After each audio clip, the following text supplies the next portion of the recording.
Hi, everybody. Welcome to Beyond the Backcast, where I, Adam Upper, talk with my buddy Braydon Ketty about Batman, the animated series. And this week is a special episode because we talk about Appointment in Crime Alley. And more importantly, we have Alex Jaffe joining us this week. How are you doing, sir? Oh, terrific. Happy to be here. Just dropping by from my own podcast, 52 Pickup on the Aftermath Network, where we cover the weekly events of the 2006 Maxi series 52 in just disgusting amounts of detail and context with my wonderful co-host, Skeeta Jackson. We just finished episode 15.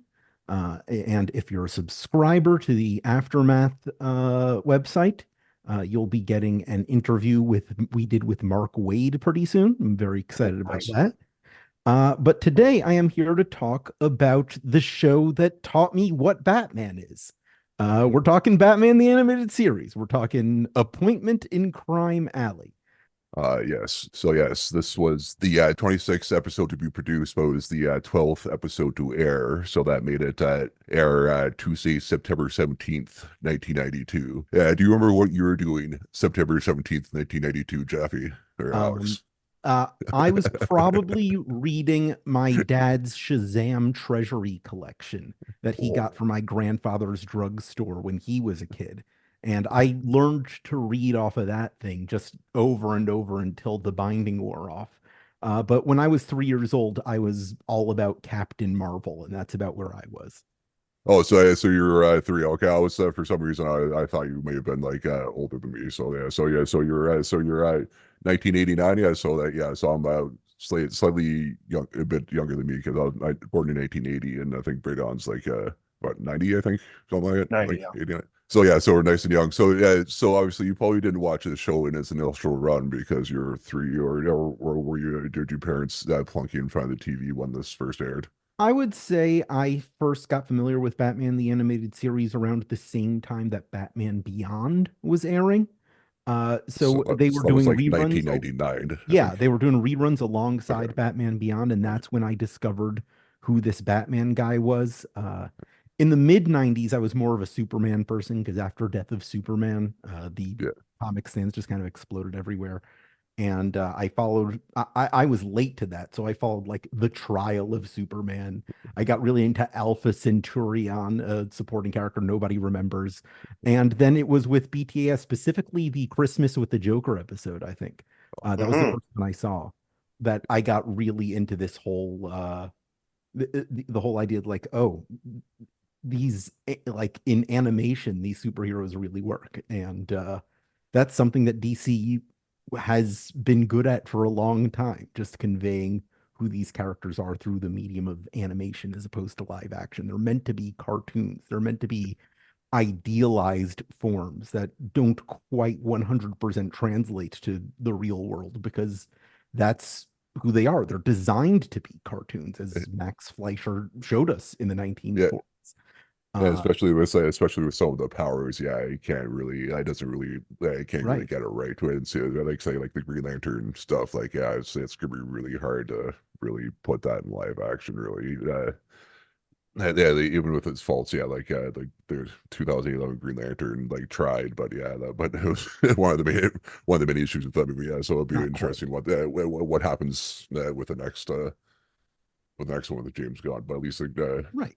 But yeah, it's not just the powers, it's even Batman. The drama yeah, of Batman is captured Hmm. in this show in a way that like even the best live action films only like fleetingly get. Like The Dark Knight is considered the greatest Batman movie that's ever been made by most people. But the Gotham City in Dark Knight is just Chicago. It doesn't hold a candle to the just sheer style yeah. we see, even in a street level episode like the one we're discussing today. Yeah, they like in the first one they did try to make it kind of look like Gotham, and then after that they're like, nah, we're fucking it's Chicago, Yeah. yeah. I mean, all credit to Anton First, who really created the look of Gotham in the 1989 Batman movie, which is really what the designs here are leaning on. but Yeah, the definitely. animation boards capture it in a way that just the budget for a live action movie will not allow. And Fair funny, enough. I mentioned that. Yeah, funny you mentioned the '89 Batman thing. Yeah, because they definitely had like two things that other than just like the general aesthetic of the show, like two things that kind of came from the show with like they're on the in the episode we'll probably get to is when he does like the corner with like Oh, the the grappling the hook. whole Yeah. the grappling hook, and then like when he once CA finally stops the train like the streetcar, he does the armor and it's the same thing and like in Batman Returns he Sure. did It was very evocative of yeah the yeah runaway yeah Batmobile sequence in Batman yeah Returns. yeah definitely so and I've said before I'm not a huge Tim Burton guy, but I kind of like the how the guy got the general aesthetic of that those movies, but not the Tim Burton of it all really. But not to say he does bad movies. I'm just not a Tim Burton fan myself. Like I'll put on a Pee Wee's Big Adventure. He's Oh, got yeah, good yeah, movies. yeah, I yeah. like a So Beetlejuice. actually, I saw that it was in the theater, shown in the theaters like last summer or something like that, and then I ended up going back and seeing it, and I was like, okay, yeah, Tim Burton does, and I saw Batman Returns like during in December at this one theater in Toronto that I went to. It was like the $5 theater, and like for they were showing like Christmas like adjacent movies and stuff in one of that, so I went back actually was able to go see it in the theater finally, and I I was like, oh find yeah, I actually like this movie yeah, better than I thought. I I remember. find a lot of the same criticisms are made of Tim Burton as they are of Frank Miller, in that after their early career, they are seen as evolving into a sort of self-parody as they become more and more indulgent in the particulars of their style, which means there's no one better to tackle Batman. Yeah, I suppose, yeah. Is it self-parody or is it that people stopped saying no to them? Ah, yes, the George Lucas problem.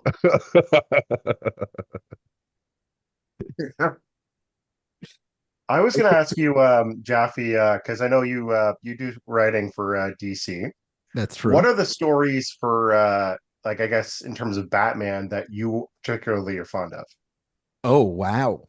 Big question. I thought you were going to ask me about Leslie Thompkins, but if we're Oh talking yeah. about Batman as a whole, um, I think one of my favorites is Darwin Cook's Batman Ego, which is just this brilliantly illustrated look into not just what Batman's dark side is, but what Batman himself fears his dark side is. It's not like the problems a lot of people have with Batman Ego is taking it as an objective statement when it's really about what Batman is most afraid of within himself. And that's something that I think Matt Reeves really brilliantly tackled in the 2022 Batman film. He cited Batman Ego as one of his main influences. If you go in with that knowledge, you see it all over the movie. That's one of my favorites. I love the Batman Adventures. One of the things that I recommend to people who want to get into comics for the first time from knowing Batman through pop culture is that Ty Templeton did these incredible Batman comics back in the 90s that were meant to tie into Batman the animated series, and they just capture the feeling of those shows in a way that like tie-in comics should typically like aspire to at their most ideal. It's like the way that Gene Yang and Gurihiru's Avatar comics are able to capture the spirit of the Last Airbender. The Batman comics that Templeton and company work on back in the 90s just are such a great entry point to just who Batman is at his core and just understanding him and all the characters around him on an elemental level. And because a list can't be two things, I have to say a third thing for it to be a list. Ram V's current Detective Comics run that's happening right now is some of the best Batman comics I've ever seen in my life. So Okay. check that out. Yeah, those are some of my favorite Batman comics, I'd say. But yeah, as you mentioned, I am a writer for DC.com. I write profiles on books and characters and history. And the main thing I do is a column called Ask the Question, where people write in their questions about the particulars of the DC universe, like what's the story with the Penny in the Batcave, or when did Lex Luthor find out about Supergirl? And for like 5 years now, I've been answering every question anyone has asked me about DC What's Comics, no this matter how person's deal? granular or obscure. Yeah. Yeah, that would be my if I was emailing you, and I'd be like, "What's this person's deal?"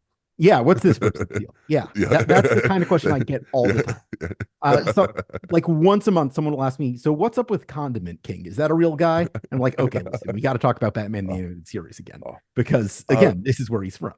yeah, was it the Toronto Comic Con this past March? We saw Condiment King. So somebody cosplayed as Condiment King. Braden, was There it was a Condiment King cosplayer, and also I went to a panel for I think it was Spooked podcast, where they were doing like kind of a improv kind of show, and I kid you not, they took all these like ideas from people in the audience. Somebody suggested a Condiment King fan fiction, Sure. and the results you can find them on my Instagram. It was pretty impressive. Yeah, kudos to the guys because I wouldn't have thought of something that wild. Oh, please. Yeah. Some of So those with condiments that, can be pretty spicy, if you know what I mean. Oh yeah, spicy so mustard. speaking of, so what is Leslie Thompkins' deal then? As she is, is she from the actual comics, or is she more like a show Oh character? yeah. Let's talk about Leslie Tompkins, who is the focal point of this episode. Yeah, Leslie Tompkins is sort of Batman's the closest thing Batman has to a mother figure in his life. And I think a lot of people who know who she is at all are people who watched this episode. This episode, written by Gary Conway, is adapted very loosely from a 1976 Detective Comics story by the great Denny O'Neil called There Is No Hope in Crime Alley. And in that comic in the 70s, Batman is revealed to visit Crime Alley every year for reasons that nobody knows. Not even Alfred is aware of where he goes this time every year.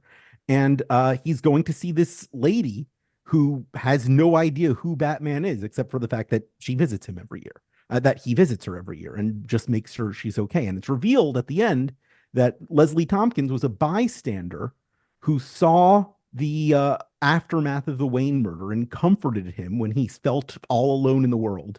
And from that point on, Leslie was inspired to open a medical clinic in Crime Alley to make sure this didn't happen again. And it's just this very moving moment showing that even in the real world, we don't have to adapt to trauma and becoming Batman. We can be heroes in our own way. And Batman shows up in Crime Alley every year to pay respect to Leslie Tompkins, who was changed by the same event he was, but took it in a different direction towards healing. And it's a very Denny O'Neil style story, very anti-war, anti-violence, but about the changing character. But after that, that story kind of grew in importance in the Batman legend. That by the time we get to Mike W. Barr and the post-crisis, Leslie becomes more and more important in Batman's life. We find out that she was a friend of Thomas Wayne. We find out that Batman goes to her when he's having problems, and confesses to her like a pastor about his struggles between his lives as Bruce and Batman. But it's not really until 1987 that she's a part of his personal life. And from there, she was in the she was she was Jim Gordon's main love interest in the Gotham TV show. She plays a big role in Oh, the that.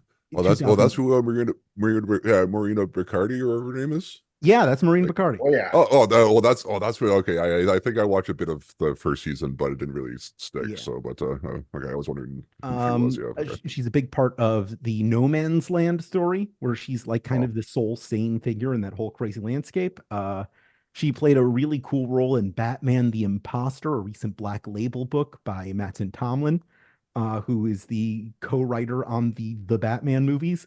And yeah, she's just a very crucial part of Batman's supporting cast who's kind of built up from this one influential Denny O'Neil story. And this Gary Conway script is his tribute to that, which also at the very end sneaks in some of the more latter day connections between Leslie and Batman and her like being a closer part of his life. So with that, the episode starts off with Roland Daggett in his office, blowing up like a miniature. Like first, it's kind of made it look like he's actually blowing up the neighborhood, but it turns out to be it's just Yeah. miniatures. But It's do a we very really Rugrats think? opening. Yeah, yeah. Like, do we really It think? is kind of Yeah. Rugrats, actually. But did he really need like the miniatures to demonstrate like, hey, I just need to blow up these couple blocks or whatever? You just be like, hey, this part of the map is going to My be blown guess up. is that was Nitro's idea. He has hired an explosives guy named Nitro. That guy is going Yeah. to show up with his own models to blow up So- to show them off to his Well, employees. and yeah, as we know, billionaires are always accepting the word no when they're asking for a request. Right, of course. well, This I guess he, scene, yeah, I guess he needs to show a proof of concept before you can go full scale, I guess. exactly. It's just good business. Roland Daggett didn't get this rich without tiny models. This scene is a wealth of sitcom royalty, by the way. We've got Ed Asner as Roland Daggett. We've got Jeffrey Tambor as like the henchman dude. And That was as Jeffrey Tam. yeah, Jeffrey, the weird heavy guy, that's Jeffrey Tambor from Freaking way. yeah, from the Larry Sanders show and from Arrested Development. And Okay. Okay, that's what his name is. Okay, I know what that yeah. is. Oh, that's And who that was? Okay. yeah, and Nitro is played by Squiggy from Laverne and Shirley, David Lambert. Oh, I knew I recognized that voice. Oh my gosh, it was freaking squeaky. So yeah, this is the all-star sitcom episode of Batman the Animated Series. And of course, Ed Asner from the Mary Tyler Moore Show. Yeah. So, That's so hilarious. we've got all these jokers planning to blow up Crime Alley. Oh, that's hilarious. Yeah, and they're planning on basically leveling the neighborhood of Crime Alley, or also known as Park Row, because I think they only call it Crime Alley really after the death of Yeah. Thomas and Martha Wayne, right? That's true. But It more or less isn't kind of.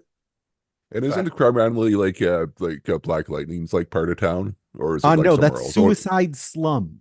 That's it. Okay, okay. I was wondering if like I knew he wasn't going to show up in the episode, but I was Yeah, like, Suicide remember if Slum that is was traditionally in okay. Metropolis, so Oh, that's okay. across the harbor. Oh, okay. Sorry. Kind of cool. Black Mixing. Lightning shows up and just electrocutes Daggett to death. Yeah. Oh yeah. I mean, Mix you're all my welcome. fictional cities. Yeah, what's interesting to me is that this episode has the exact same plot as season 1 of Arrow, where they're planning to like use this machine to level the poor neighborhood so they can rebuild it. And season 1 of Daredevil. Oh, that's true. Yes. That's what I'm doing. I'm like, he's just doing what the Kingpin wanted. He just wants real estate. Yeah. Daggett beat him to it. Gary Conway was there first, as he often is. There you go. Yeah, because because wasn't like a good chunk of the season 1 villains of Arrow like Batman villains. A good chunk of the season 1 villains of The Flash were Firestorm villains, all of whom were kind of invented by Gary Conway. Yeah. Oh, nice. I was Firestorm in that universe. Yeah. Oh, yeah, and then Nitro assures that it's going to blow up at 9 o'clock sharp when Daggett is doing during his speech, or just as he's showing up, or was it? It would be during his speech, so that he wasn't liable. So he was a different part of town. I love the mechanic through this episode of the ticking clock and how we see these clocks around the city getting closer and closer to 9. So you know, like when Doomsday is coming, it's very Watchmen. Mm-hmm. Yeah, especially like in that opening shot, like he was looking up through the glass, and it looked like he was looking at his clock, but it was flashing, and I was like, why is it flashing for? And then I remembered it blew up, and I was like, okay, that makes more sense. Right. But it definitely had me thinking for a second. Then I was like, why is it flashing? Yeah, even in a lower scale episode like this, the visual language throughout the episode is very strong. It's definitely like a thing in this series as a whole. It's like really good with his visuals. More so Very than much so. Like some cartoons are. Yeah, and then they have Bruce Wayne watching the news report and seeing Daggett talking about how he wants to basically it's something about zoning and stuff. It went over my head now, and it went over my head as a kid. I can tell you that much. Yeah. But Yeah, he's wanting to basically build a better neighborhood down in Crime Alley. And Bruce knows that he's up to something, and that's when Alfred reminds him about his appointment. So we're gonna get to what the appointment actually is, but I was under the assumption that Leslie Tompkins was a therapist. She's not. This is a very common misconception about Leslie. Yeah. Batman goes to Leslie to unburden himself. So that's where people get the impression that she's a therapist, but that's not her job. She is a doctor. He goes to her under the auspices of needing like emergency care. But as one of the few people who knows what his deal is, this goes back to like the 87 arc, but is elaborated on in Legends of the Dark Knight in 1999, the Batman Faith story, issues 21 through 23, and has been a big part of the character since then. Uh, Batman is not someone who's very emotionally available, so he would never volunteer to go to a therapist. But while he's talking to his doctor about how he got all these injuries, the conversation is going to lead to like his own personal insecurities. It's sort of a one step removal that he has to keep himself to keep himself in plausible deniability that he doesn't need help when he very clearly does. But Leslie Tompkins is not a therapist. I think the only time she really takes this role is in Convergence, where she's like kind of counseling people through the trauma of being bottled up for a year. Mhm. But that's not something she usually does. She runs a free clinic in Crime Alley. That's her deal. So my only thing was like when Bruce was watching this on TV, like yeah, we know like Daggett like a politician, so they're probably always up to something. But how do you figure that he was actually more up to something this specific time, or is it like Batman like sense tingling? He's the world's greatest detective. He knows something's up. This is the first time Batman has had to deal with Daggett in this series. He had to deal with him with Clayface earlier. You've covered the Yeah, Clayface episode already, right? Yeah, it's renew like you, that whole thing. So Batman is yeah. already suspicious when he sees Daggett show up on TV. And also this is personal to him. Daggett is talking about leveling a Right. community in Gotham City that is very close to his heart, Mhm. for reasons we will see in this episode. And the fact that he's got his eye on it when Batman himself kind of envisions himself as the savior of Gotham City and its shaper and protector is going to set like even if he doesn't know for sure something is going on, he's suspicious about it. Okay, yeah. I suppose that makes sense. Yeah, I guess I shouldn't be second guessing Batman's detective skills. Right. It's his Who do you think you are? paranoia that Detective is Chimp? where it gets crazy. It's like, Yeah, okay, Bruce, we need to have a talk. yeah, he's the world's most paranoid detective for sure. Oh, for Oh, sure. definitely. Yeah, Yeah. like a non-paranoid person doesn't make brother Yeah, exactly. Yeah, is that where he cuts to where he's like driving down like the alleyways to go to Crime Alley and the girl like runs in front of the car? Hmm. Yeah, he slams Like, on the brakes and makes this like I thought he was passing a kidney stone in that scene because he goes and I'm like, okay, like way to go uh, for the drama points there, Bruce.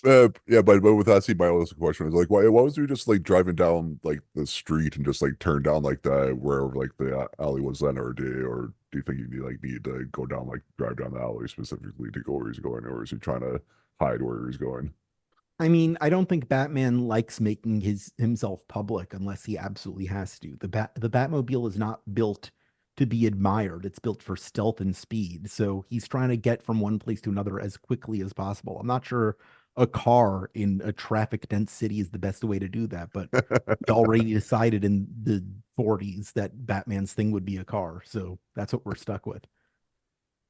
Well, I'm not sure how stealthy that car is, though, for how long, and with like the like jet engine on the back of it. I'm sure that thing's fairly loud. Or do you think he like got like And Lucius? he's stopping for red lights in several scenes in this. Was it? I'm like, okay, like I do. You're doing it for the kids. I get it. But I'm like, for the guy who's saying I'm late, I'm late. I'm like, I think Gordon will give you a pass on running a red light, Bruce. Well, as we saw here, it's very easy to almost run over a girl in Gotham City. It's important to obey traffic laws, even if you're Batman. bro, like I know like when it comes to like police officers, like they have to do like what is it like not aggravated driving, but like defensive driving or something like that. But like Aggressive driving? aggressive driving, that's it. Yeah. But like I know like I couldn't drive a car like that the way Batman does, but like that's kind of a crappy driver. We watched Heart of Ice with the doctor. He nearly Yeah. ran over two security guards. Like Yeah. he's kind of like I don't know. It's you gotta wonder how many times he's driving with just blood loss and like concussions. He drives the Batmobile like I drive the Batmobile in Batman Arkham Knight. Yeah. Not very well at all. Yeah, Not very yeah, well. like I think we saw in the two Batman movies and League of Extraordinary Gentlemen, like a car with a longer hood isn't that easy to maneuver. Not quite. But yeah, so he almost hits that girl, and then finds out that a couple of thugs are ransacking her and her mom's apartment because like as part of the area that Dega is trying to demo. So Batman comes in, and I'm hopefully like later on, yeah, if he knows like the area and like what they're up to, like he like throws a batarang through the window, breaks the window, and then breaks the light I noticed to surprise the guys, the thugs, but like he's got yeah, hopefully it pays for that as Bruce Wayne afterwards. Sure, of course. Everyone who gets personal property damage during one of these attacks gets an unmarked envelope from Wayne Enterprises. Yeah. Yeah. With a post-it note that says "Don't ask, don't tell." Yeah, right. Like how did my window go fixed? I didn't order this. Thank you, anonymous white man. Yeah, hey. And I got a new HVAC too. This is great. I should break more stuff. Yeah. I love though that fight scene because like one of my favorite ways when I see, especially when I'm playing the Arkham games, I love to do this. Anytime that I can utilize the darkness to my advantage when I'm playing as Batman, like Mhm. that's how I love doing it. I love any opportunity to see either on this show or in the movies, Batman kind of using the shadows and kind of adapting to them because Yeah. it just adds to that more than man kind of reputation he has. Yeah, and the Like you don't Arkham games owe a lot of that to the Batman Begins video game, which kind of used that whole mechanic as sort of the core concept in there that they were gonna do for the Dark Knight game, but the funding fell through on that one. But I'm Arkham not kind of sure if picked the I've ball actually up from there and ran with it. not sure if I played that game. I'll have to check that out. Batman Begins, yeah, it's a Yeah. weird one, but it's worth checking out. Oh, I love Yeah, that game, man. Yeah. yeah, I wasn't even sure. All the thugs have like a fear meter that you have to rank up for them to Oh, get like nice. really rattled. It's great. And you have to like scare them enough to make them drop their guns, but they Yeah. don't pick them back up. I'm down for that. Okay, It's a game with some pretty wild ideas, and I love that they swing for it. So Batman Begins. That was like 2002. So that'd be like would that be 2006, 2006? Okay, so that'd be an Xbox 360. Okay, I might be able to get it from my Xbox. Yeah, so 5. I have to check that out. I think it might be original Xbox. Oh, Yeah, that sounds right. okay. I wonder if it'll be backwards compatible with the S360. I'll have to check that out. But yeah, felt it's something to check out when I start editing this or Oh remember yeah, later. yeah. It's So But yeah, yeah, so that's so where Batman he realizes that something's up because they're trying to chase all these people out of their homes, and he takes that into consideration, but he's still headed towards Leslie Thompkins and her clinic.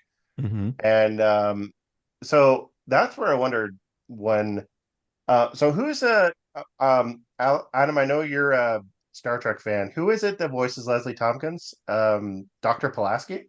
Yeah, Diana uh, Muldaur. yeah. Okay. I was wondering if Jaffe was a Trekkie, but I'm not, but I know Diana Muldaur from having one of the most infamous deaths in TV history. An LA Law, she played the bad guy for a couple seasons, Rosalind Shays, and she was so unpopular that they killed her off by having her fall down an elevator shaft. oh And my That, gosh. that was her. Okay, yeah, I that was remember her. hearing about that. Okay, Yeah, so when like Older that actor was like next generation. yeah, that was a point of parody on like TV sketch shows and such for years. So like when you hear about a TV show killing someone off by having them fall down an elevator shaft, that's yeah. Diana Muldaur. Oh my god. And it was it was the original Star Trek she was in. Yeah, she was in that for a couple episodes, but she was Okay. in TNG for a whole season. She was in there for all of season 2. Okay, it was the one that yeah, the one that replaced yeah, Crusher for for that season or whatever, right? Yeah. Okay. Yeah, it's been a while since I've gone back to watch TNG because like the first like season and a half are kind of rough. But I need to go back to them eventually because the later seasons are decent. It's been a while. Just remember her whole shtick in that show was like, Data, why are you so weird? He's a robot. Of course he's weird. I'm not a Stop real picking boy on the yet. autistic metaphor. I'm almost a real boy, but not yet. It's interesting to me that we've seen the way that Batman the animated series has influenced comics.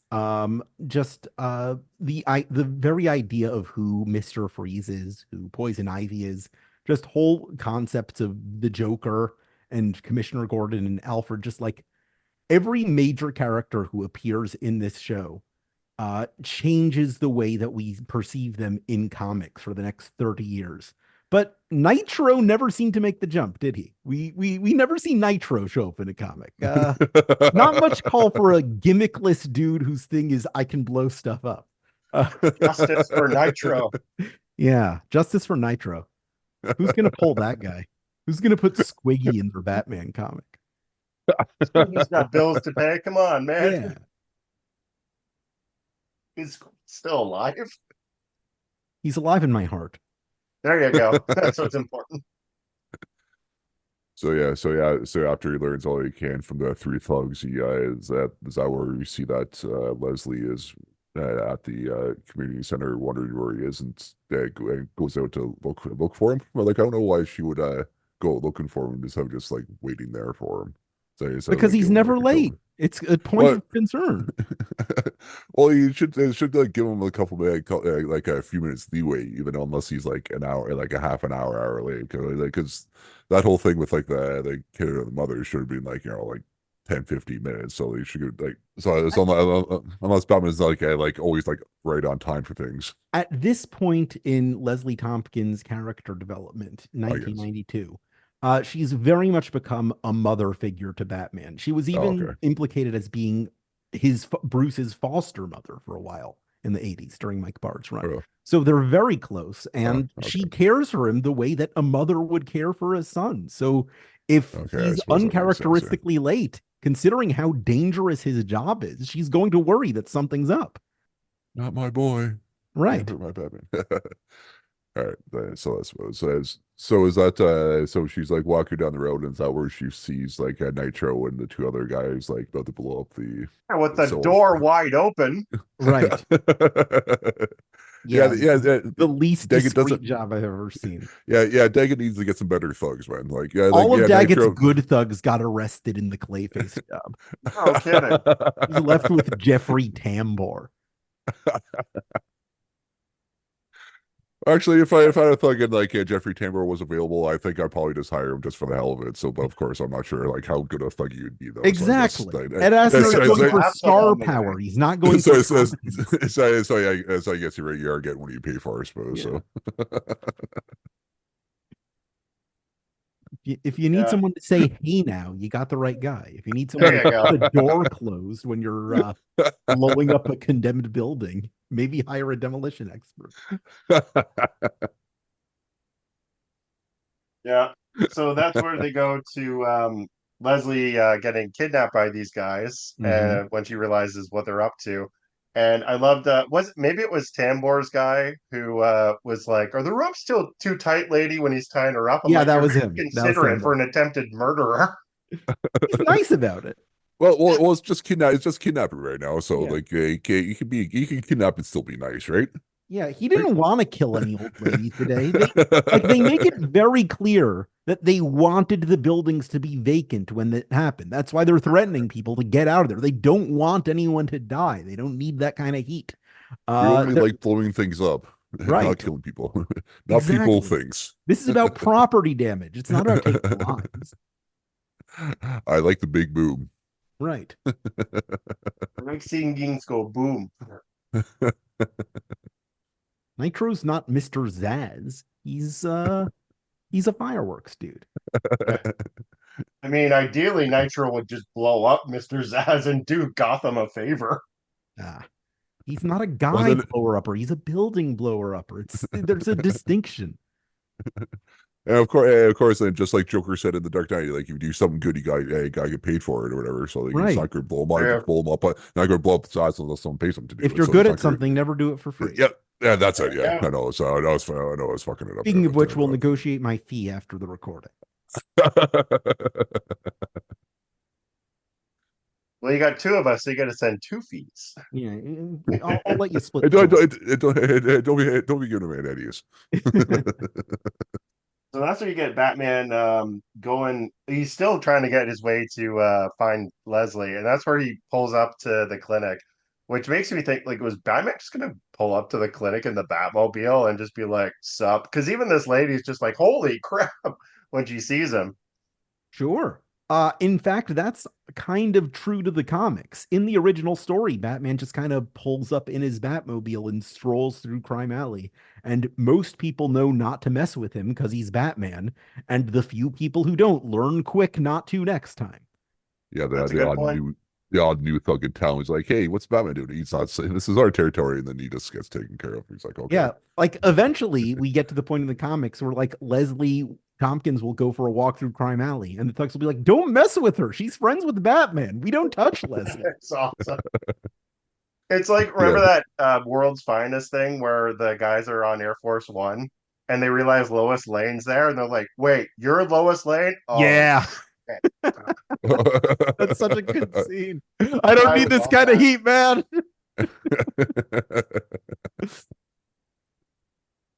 Yeah. Oh yeah. So that's where they get to I guess it's like a hostage situation where I felt like this was an interesting way of showing it. So my understanding was that this guy he worked for did he work for Daggett, this guy who took the person hostage and No, he was one of the guys in the building that got evicted because that's what it was. Daggett bought him out and they basically threw him out on the street and he was going through he was facing homelessness and he got real mad about it, as one does when they face Yeah. homelessness. Yeah. I'm all for tangents in these kinds of stories, but that was the thing. I'm like, I know this is somehow connected to Daggett, but I couldn't really figure out Yeah. the connection. Yes. I think he's like he was also a clerk at like Daggett Industries as well, Right. which like yeah. So but So he but takes also the Daggett employee who he sees as responsible oh he always gets for hold his of that Daggett eviction, Industries. Okay, yeah. and he takes him hostage, and that's what's going on in this scene. That's So what it yeah, was. Yeah, so because yeah. the SWAT guy's giving Batman the scoop, and Batman's like, "Don't worry, I'll do it." And he's not. Look, I love that bit where he's like realizing he's not. He has no idea who he's talking to. He's Right. like, "What are you gonna do?" But oh, it's you. Yeah, yeah, it's probably my second favorite O next to like John Wick when Vigo calls John Leguizamo to find out why he hit his son. And he's like, well, he killed John Wick's dog and stole his car. And he's like, oh. Right. Just reminded me Well, of that one. Yeah, it's like that my two explains it. favorite my two favorite O's. They're just like he's like, oh. Because he's I like love a just good probably oh man, just like yeah, yeah, those some yeah. when you can just sum it up in a word Say no of the more. situation. Yeah, yeah. He just like just to tell you, like, yep. The you did this to yourself. Oh, Yeah. Very fun.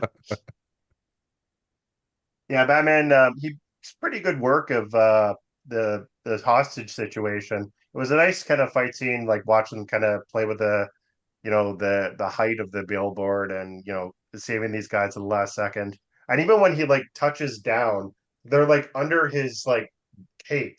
Like he lands on his feet yeah. and he just pulls his cape apart and they're just like hiding underneath. I'm like, that's kind of cool.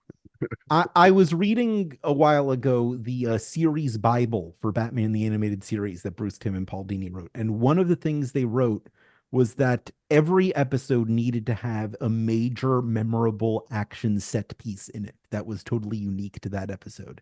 And I feel like this Interesting. billboard scene is that for Appointment in Crime Alley. Yeah, it definitely stands out the most of all the action scenes in this episode. Yeah, definitely. Yeah, because I don't think the the scene where he's stopping the streetcar, whatever, was really all that much. Really, Yeah, that's except for right the out of scene, but Batman yeah, Returns. yeah. But out of all those two, I definitely think of the Bill Burr thing a little more. And that's But yeah, when so he goes to after that goes to Leslie's apartment. He sees the scrapbook and realizes that yeah, Leslie was there when he was a child the day that his parents were killed, and Mhm. she's been an active member in the community for a long time, just helping the people in that neighborhood. And oh, I had not mentioned it before, but when Leslie was kidnapped, there was a homeless guy who had found, I guess it was like a blasting cap. Was that what they said was? Yeah, yeah, Yeah, and yeah, what, he's looking at he knows it's Dr. Tompkins. So he's looking at her apartment and being like, "Oh, poor Dr. Tompkins," time and to then rob her Batman, apartment because I know she's not coming back. I'm like, Dude, it's Crime Alley. You do what you have to survive. He thinks yes, she's dead, so he might as well. No one else is going to use that stuff. but he's also seeing Batman in there, so it's like, take the opportunity, guy, have a heart. Yeah, or at least wait till Batman. Yeah, wait till Batman leaves. At least, yeah. Hey, for all he knows, Leslie's going to be the one to save him on his next overdose. right, exactly. Yeah, so he's on his way after he gets told by the homeless guy that she's being held up in one of these abandoned buildings that one of the guys are getting ready to blow up. And that's when you get Batman waiting at the intersection and sees the runaway trolley. Oh my gosh. Yeah, I love seeing rageful Batman, but Yeah, frustrated Batman yeah. is a whole Annoyed different. Batman is the best. Oh, I love it. Because he just like, you gotta be friggin' kidding me. Yeah, like I do not need this right now. Do you have any idea what kind of day I I'm 30 or 40 years old and I don't need this right now. had? Yeah, I never learned how to process stress. it's almost like Batman would work better if he had some kind of partner or something to deal with these emergencies as they came up. Jaffe, that has been like the funniest bit that like Ian Adam have talked to because we're watching it in production order. So like you were saying, like Christmas with the Joker, which is the first episode of Robin. Yeah. And then there's this whole span of like probably like 10 to 15 episodes before we see Robin again. So like, where's this guy? Oh, well, they explain very early on he's in Oh, college. yeah. Like when he has days off from college, he comes back home to do his laundry and fight crime as Robin, and then he goes back to college. I suppose that makes sense. Yeah, because I guess he is. Yeah, he is in college in that episode. Yeah, and what was that was what Fear? Yeah, the Fear Victory episode. Yeah, that's Hmm. right. That's right. Yeah. I also think it also speaks to Batman's like refusal to depend on anybody because Right. he's like, I know that you are someone I need to help, but I'm also going to put you at arm's length at the university so that I can call you can come when you have free time, but I can also be the independent badass that I am. Did you see the episode yet? Did you cover the episode yet where Batman loses his sight, where he has to like Uh, fight crime blindfolded? No, Not yet. That's later on. Yeah, Okay. I think I was mentioning to him that That's a episode at one really point. good one. That's a really good Batman. I don't need anybody episode. Yeah. Um, It's so, it's been a long time since that episode, but I've been looking forward to that one because it's been a while. Yeah, but I do remember watching that one. Yeah, but yeah, again, in but that series Bible, Tim and Dean talk about how they want to put Robin in college so that they don't have to explain where he is all the time, but they can bring him in when they need him. yeah, just pop him in the odd episode. Yeah. Yeah. we got to get our hands on this Bible, man. Oh, it's online. You can find Oh, it if you is look for it. Yeah. Okay, oh I'll have no, to I check that out. Yeah. does the Bible explain where the heck Sewer King came from? Maybe. It's been a while since I read it. But yeah, I'll try to find it and drop it to you. Maybe you can do an episode covering it. It might be an idea, but So that's where you get Batman. Basically, this is Batman meets Speed with the runaway trolley, where Right. you get the cable car like soaring downhill as he's like frustratingly trying to catch this thing. and ends up having to use the Batmobile as a parking brake when he's like wedging it between like the oncoming traffic and the trolley. And that's where he even gets out. He makes sure everybody's okay, but he realizes he still has to get across town in a short amount of time. And you kind of wonder, like, okay, so what's he gonna do now? Is Batman a hitchhike? Like his way back to Leslie Thompkins? You got to do what you got to do. Yep. Yeah, no, as I said, yeah, that's like the second part from like Batman Returns, where he puts the does the little beeper thing and puts the armor on the car, and it goes over it goes over the tires and like over the windshield and stuff. And I wasn't sure why like the wings like folded down though for, because I think you just be able, if you're worried about them breaking them off, you just be able to break it down instead of just when they're folded up. So I never understood like that the last little part that you needed to flip them down for the wings at the back. And that's where you get Batman eventually finding his way to. Okay, so Tambor's character, was it Crocker? His name was. I think that's right.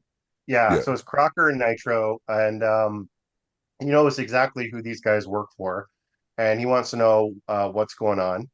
He actually knows Nitro by reputation because apparently Nitro's on parole. Yeah. Which reminds me of my point earlier on when Leslie Thompkins is first kidnapped by these two. Her first reaction when she sees them is, "I know you guys from the news. Your dad, you work for Roland." How does she know? Like this random ass no name henchman who must have been like in the background behind Daggett.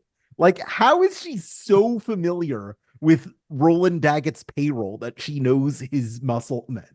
Like, she must have been watching that guy 24 hours a day on like on CNN or whatever, covering the destruction of Crime Alley, just watching that. Oh, I know that person who's always standing just to the right of Daggett when he's talking about He's improving. just sitting there in the background, like Yeah. his eyes like just going side to side, like Yeah. nobody look at me. Oh, that guy. About as subtle as an atomic bomb, Yeah. which is fitting for his line of work. Considering, yes. But yeah, here we are back at, of course, Batman knows who Nitro is. He knows who every villain with a nickname is. Yeah, well, I Yeah. guess if you made it to having a nickname, like I guess you'll make the list, I suppose. Yeah. Have you done Sid the Squid yet? Oh, the man who killed Batman? Yeah. We No, haven't no, gotten not to yet. that yet. Oh, I okay. think that's coming up. It's coming up All soon, I right. think. Well, Like, you're gonna see a great episode about a guy earning his nickname. Oh yeah. yeah. So So that's so where he chucks Nitro into the I love that scene. He chucks Nitro into the back of their van with all these explosives. Mhm. And Nitro's like, "Are you crazy?" He's like, "I am in a bat suit. You're really gonna ask that right now?" What's great about it is like Nitro's like, I haven't relapsed, I haven't done anything wrong. And a second later, whoa, man, that's dangerous. my explosives. I haven't been using I mean, explosives. My explosives. Now there goes your alibi. Yeah. Just yeah, it's really it's Batman the animated series doesn't get enough credit for how funny it is. Like it's Oh like no. legit, it's just the comedic timing is just absolutely on point throughout this whole show. Or even like the implications, like you think like that's one of our favorite things to do, at least for me, is like the further deeper thought when like things are played out. Like when Batman throws Nitro in the back of the van and breaks the handle off while he's knowing like the oncoming explosion. Like Nitro's gonna be pissing his pants in the back of that van. Oh yeah. Yeah. It's not even that he's gonna die in an explosion. He's going to die in an explosion surrounded by dynamite. His own dynamite, knowing in his final thoughts that this all could have been avoided if he had made better choices. Irony getting sucks. getting blown up by your own stash must be the worst. Yeah. Yeah. If I get blown up, I want it to at least be someone else's dynamite. That's my minimum ask. So that's where Batman he runs into the hotel to get Leslie. Once he knows where she is, he more than easily squeezed it out of Nitro and the other guy. And as this is happening, yeah, we cut to Daggett talking to, I guess it's like the Gotham Chamber of Commerce or something, Right. and he's talking about like why it's so important for them to improve business in that area, and like we need to rezone everything. And I don't know if you guys have seen that. Is it Mitchell and Webb, those British comedians? Where like more or less the entire like message of his like speech here is how he tried killing all the poor. Right.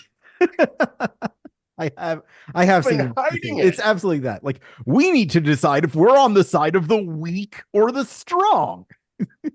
It's just like the most supervillain speech you could give, but I can't even say that it's over the top because I've been aware of the news in the past 10 years. I've heard crazier in Oh real. yeah, yeah. Also, I don't know if you guys have seen Ricky Stenicki, but I saw What a Daggett hair sentence. dicking while Yeah. he was doing his speech at the end there, and I had a good laugh at that. Right. What a sentence. I don't know if you guys have seen No, I have not. I saw Oh man, Peacemaker. So I know John Cena's got comedy chops, but I haven't seen Ricky Stenicki. well, it's worth a watch, if not for Oh, just that that was one. I was wondering. I was going to ask what that was. That was like it's like a movie or a show or something, or what was it? Yeah, it's a movie. I think it's John Cena's like a marketing guy, Hmm. and Oh, okay. he's talking to William H. Macy, who is he's making unintentionally explicit gestures with his hands while he's trying to drive points home in a business speech. Oh, okay. Oh, okay. Yeah. I think I've seen that scene. Yeah. Okay. Yeah. And apparently Daggett learned that same way of presenting himself. Sure. So after he's done his speech, that's when yeah, Batman's managed to get Leslie out and the bombs go off and Daggett's pulling up right on there. As you were saying, Jaffe, he's got plausible deniability because he was on the other side of town while everything was going on. But he's more than happy to pull right up to the burning rubble and basically say, the opportunities before us. We have a clean slate here for business. Mm-hmm. I'm not gloating. No. Let's just take advantage of this, you know? Yeah, It's a tragedy, but it works for us. yeah. This sucks. But anyway. Like Palpatine in episode 2. Where did this clone army come from? Well, we might as well use it. Yeah. Anyway, let's go. Love democracy. I love democracy. Yeah, exactly. So Batman, he was able to get everybody out of those. They didn't blow up all the buildings. They did blow up a couple of them, but they were There's all just like a couple. condemned. Yeah, all I did just like kind of like two or three condemned buildings and stuff. So he was like, "Oh look, oh no, explosions! I'll come and save the day." And as he's doing that, Batman comes up. He's like, "No, you won't, dang it!" And yeah, it shows that he saved everybody. And I think that's where they shows that they talk about like how he was involved with it. I think, right? Mhm. Hmm. Yeah. And Daggett's like, "What, me?" Oh yeah, because he has like Nitro and Jeffrey Tambor with him stuff. And he's like, but they're like, boss, you hired us to do this thing. And he's like, I don't know who you guys are. Yeah, it was funny because like it really is just kind of like Batman's word. Like I thought the cops were gonna show up. I guess the fire department's there, but I thought Gordon and Bullock were gonna show up to the scene and like trying to at least make an attempt there. But you know, like we can make jokes about the billionaire getting away with crime, but it is kind of a thing that I remember because like we're adults watching this, but we were kids watching it and we saw it the first time. The reality that sometimes the bad guy gets away. Mhm. That doesn't mean that they're always going to be getting free of consequences from their crimes. But yeah, it's not so much about the end result as it is the process and the principle about why you're doing it. Right. And And that ties in nicely to the entire concept of Leslie Tompkins, where the idea of her entire life is not about getting justice, but about tending to the victims and healing them when possible and making sure they can see tomorrow. That's it's not about punishing the wicked, it's about saving the innocent. Very much so. So yeah, so with that, like Batman almost loses his composure, and but she stops him from doing going after him, and Yeah, then Leslie's just whispering in his ear, Bruce, just, get a hedge fund manager and just short his company. You got connections. Yeah, there are other ways to do this. Hit And him in the wallet. that is kind of a point of contention between Leslie and Batman throughout the comics, that Leslie does not approve of the violent methods that Batman has chosen to better the city with, and that brings them to loggerheads more often than not. But in scenes like this, we see that though they have their differences, Leslie is ultimately there for him. And it works better when they're reluctant but understanding allies, I think, than directly enemies in stories like Batman War Games, where she'll fake Stephanie Brown's death just to get her away from him and prove a point. Uh, okay. I forgot about that. But yeah, I mean, even as a Batman fan, I can definitely condone doing something like that, considering what Batman puts his supposed family through. yeah, Yeah. but Stephanie had like friends and loved ones. It was kind of a weird thing to do. Like Yeah, she could have just quit. That could have been another way to do this. She didn't have to fake her death. it is kind of a very morally gray kind of character decision to make, but yeah, Batman also works in morally gray. So Yeah. I mean, if we're gonna be honest, the whole reason that happened is because she very much was intended to be dead in that comic, and they just kind of had to backtrack it somehow. And the way that happened was besmirching Leslie Tompkins' character. But there's never been a comic book called The Adventures of Leslie Tompkins, so she takes lower priority. I kind of read something like that. If they had I'd kind read of that, like, sure.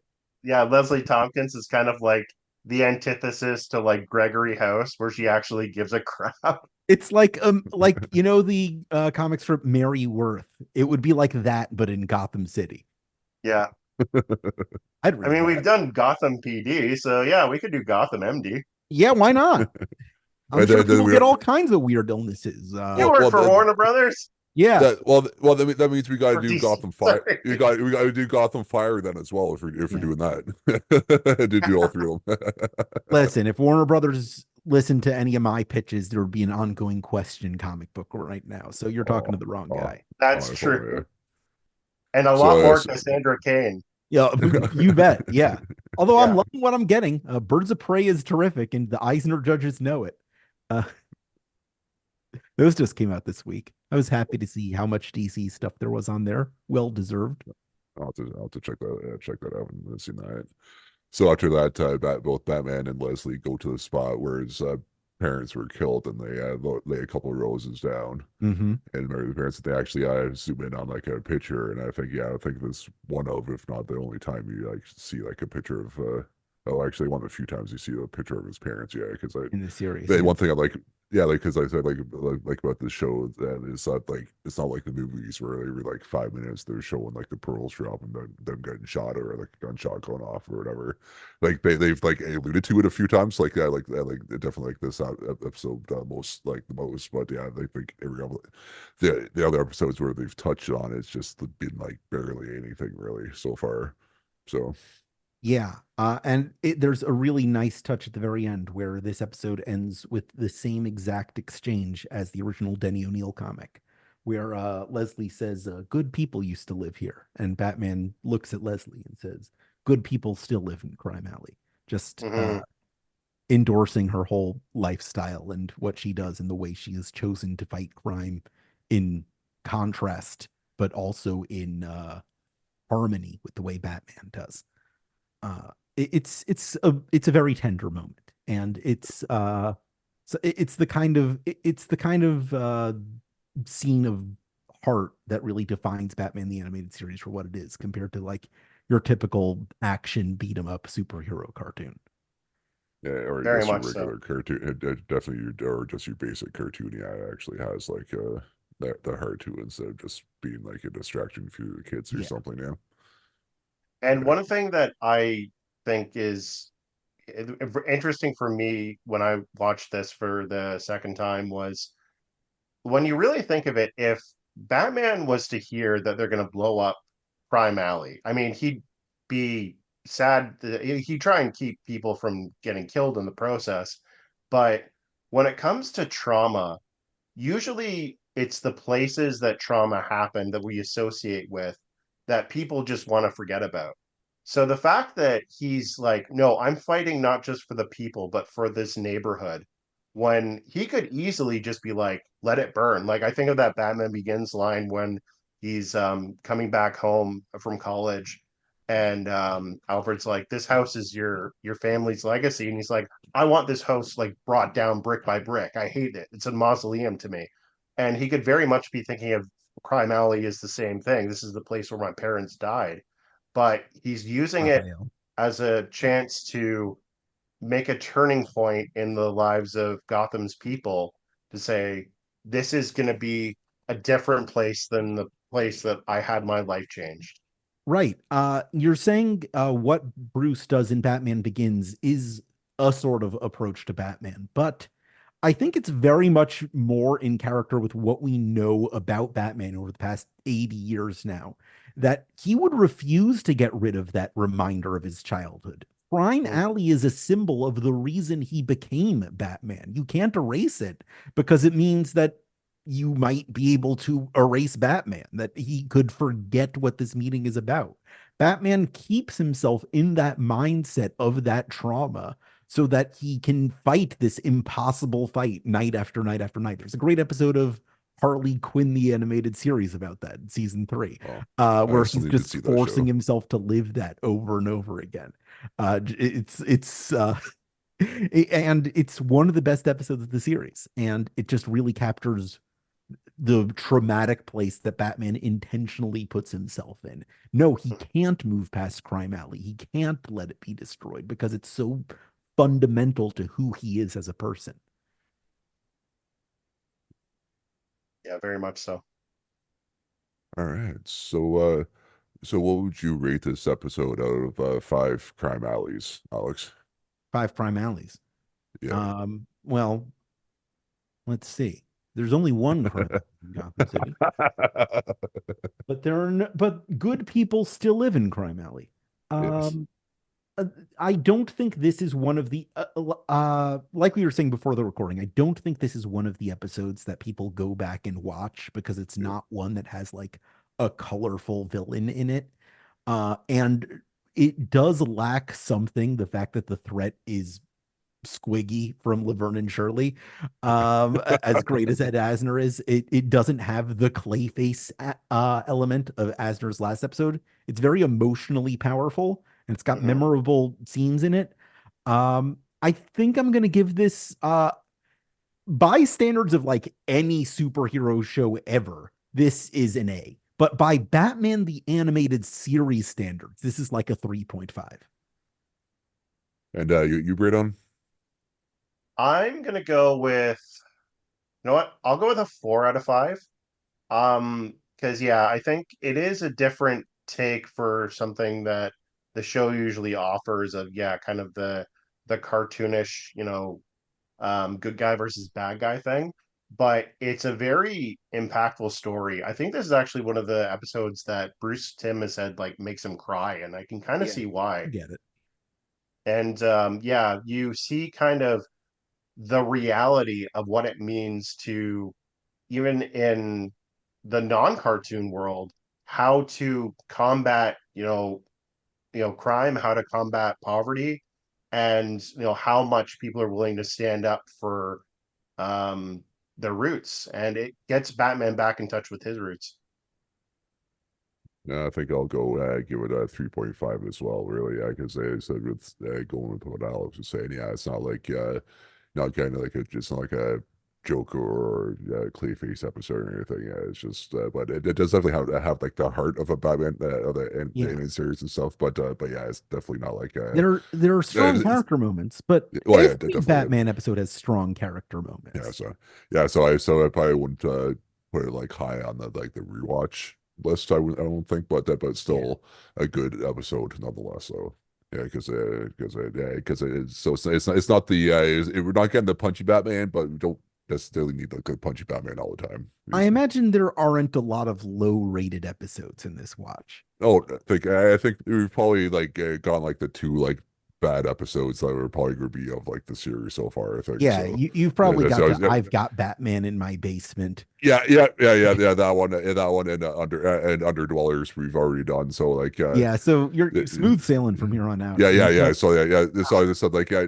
Underdwellers is like usually like number one for like the worst episode, but like, yeah, as we've most been great on said, like, yeah, we dislike Batman in the Basement far Yeah, more than that one. yeah. That is I fucking hate that episode so much. I don't think you're alone. It's very much an episode they made under duress. Yeah. I could tell. Yeah, All right, everybody, thank you for joining us in the Batcave this week to talk about Batman the Animated Series of and course. Appointment in Prime Alley. You can follow us on Twitter/X at Beyond Batcast, on Instagram at Beyond the Batcast, and we are on YouTube now at youtube.com slash at Beyond the Batcast. And where can we find you on the internet? And do you have anything to plug, Alex? This should probably be out like beginning July, I think. So Oh, if sure. there, so unless you have anything like time specific, No. That's what would perfect. it? Right. So I do 52 Pickup, podcast about the greatest comic you've never heard of, where we go through the weekly maxi series 52 written by Mark Waid and Grant Morrison, Greg Rucka, and Jeff Johns was the fourth guy. Yeah, yeah. Breakdowns by Keith Giffen. And every week we go through why this series kind of changed the way we approach superhero comics, how it kind of miraculously formed in a way that no other attempt at a weekly series has ever really lived up to, and just like examine this strange moment in mid 2000 superhero culture. And we're about a quarter of the way through the series, and we put it out through the Aftermath Network, aftermath.site, a great independently owned game and culture journalism website run by some of the smartest people on the internet. And if you're a subscriber for just a few dollars a month, you can get access to the bonus episodes we put out, where we've talked to Josh Trujillo about Blue Beetle. We've talked to Jinlun Yang about Superman and Asian representation in superhero comics. We just did an hour-long interview with Mark Waid about everything we wanted to know from Mark Waid. For free, we have unlocked an interview I did at Comic-Con with Jeff Johns last year. So if you want to hear Jeff Johns talk about 52, that's there on the feed. Yeah, I'm very proud of it. You can find me on Alex Jaffe on Blue Sky, and look for Ask the Question on DC.com. And if you ever have any questions about DC Comics or the DC Universe, no matter how granular or obscure, just get at me, and you may be featured in a column. Well, there you go. And you can follow me at Stump Junkin on Instagram. And as I said, thank you for everybody for joining us in the Batcave to talk about Batman, that animated series. And thank you for Jaffrey very much for joining us this week and taking time out of your busy schedule. And next week's episode will be Mad as a Hatter. So Ooh. is that our first or second Mad Hatter episode? I think I That's can't our remember. first. The first one, okay, Yeah. so that should be it should be This is interesting the tonight. episode that made Jervis touch an incel. Gonna be great. Yeah, I can't remember. I know I've seen this episode before, but I can't really remember what it is. So it'd be interesting to watch it again and see like how The bad it is. episode is basically summed up as no means no, Jervis. Yeah. I already don't like this. Oh no, it's good. It's a good episode. It's good. It's gonna be awkward. Well, maybe join us next week then, everybody. And thanks for us joining this week, everybody. And thank you, good chums. Kapow. Kapow.